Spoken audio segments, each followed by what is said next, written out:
আসসালামু আলাইকুম এভরিওয়ান, আশা করছি সকলেই অনেক অনেক ভালো আছেন। আজকে আপনাদের জন্য গুগলের ক্যামেরা জিক্যাম 8.2 ভার্সনটি নিয়ে এসেছি।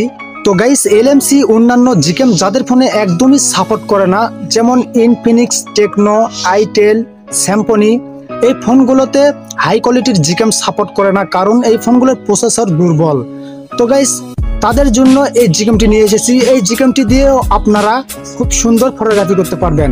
তো গাইস, এই জিক্যামে কনফিগ ফাইল সাপোর্ট করে না, তারপরেও আপনারা যে কোনো ধরনের কালার দিয়ে ফটোশুট করতে পারবেন।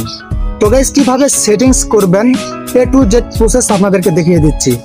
মোবাইল স্ক্রিনে যাওয়ার আগে আপনাদের কাছে ছোট্ট একটি রিকোয়েস্ট থাকবে, ভিডিওটি ভালো লাগলে অবশ্যই ভিডিওটিতে লাইক দিয়ে চ্যানেলটি সাবস্ক্রাইব করে দিবেন। তো গাইস, আমি চলে যাচ্ছি মোবাইল স্ক্রিনটিতে লক্ষ্য রাখুন। অলরাইট গাইস, আমি চলে আসলাম মোবাইল স্ক্রিনে। জিক্যামটি ডাউনলোড করার জন্য আপনারা এই ভিডিওর ডিসক্রিপশন বক্স চেক করবেন। ডিসক্রিপশন বক্সে লিঙ্ক পেয়ে যাবেন, লিঙ্ক থেকে আপনারা খুব সহজেই জিক্যামটি ডাউনলোড করে নিতে পারবেন। তো গাইস, জিক্যামটি ডাউনলোড কমপ্লিট হয়ে গেলে জাস্ট আপনারা জিক্যামটি ইনস্টল করে ওপেন করবেন। ওপেন করার পর আপনারা এখানে একটি সেটিংসের মতো একটি আইকন দেখতে পাবেন এই পাশে, জাস্ট আপনারা এখানে টাচ করবেন।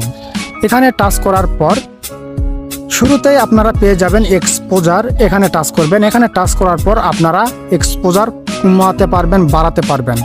তারপর আপনারা এখানে পেয়ে যাবেন হোয়াইট ব্যালেন্স। এখানে টাচ করার পর আপনারা যখনই এদিকে ওদিকে নিয়ে আসবেন তখনই কিন্তু কালার চেঞ্জ হতে শুরু হবে। তো গাইস, যেই কালারটি দিয়ে আপনারা ফটোশ্যুট করতে চাচ্ছেন সেই কালারটি সেট করার পর ফটোশ্যুট করবেন, তাহলে ওই কালারেরই ফটো শ্যুট হবে। তারপর আপনারা এই পাশে পেয়ে যাবেন ফোকাস, তারপর পেয়ে যাবেন শাটার স্পিড, সব ফাংশনগুলো আপনারা পেয়ে যাবেন এখানে।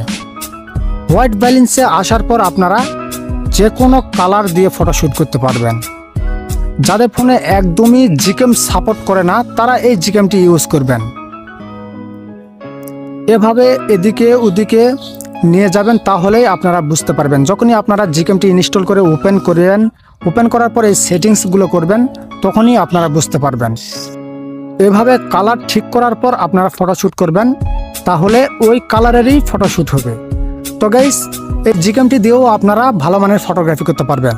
যাদের ফোনে একদমই জিক্যাম সাপোর্ট করতেই চায় না তারা এই নর্মাল ভার্সনটি ডাউনলোড করে ওপেন করবেন। তো গাইস, আজকের মতো ভিডিওটি এই পর্যন্ত। ভিডিওটি ভালো লাগলে অবশ্যই ভিডিওটিতে লাইক দিয়ে চ্যানেলটি সাবস্ক্রাইব করে দিবেন। আবার নতুন কোনো ভিডিওতে দেখা হবে। সবাই ভালো থাকবেন, সুস্থ থাকবেন। আসসালামু আলাইকুম।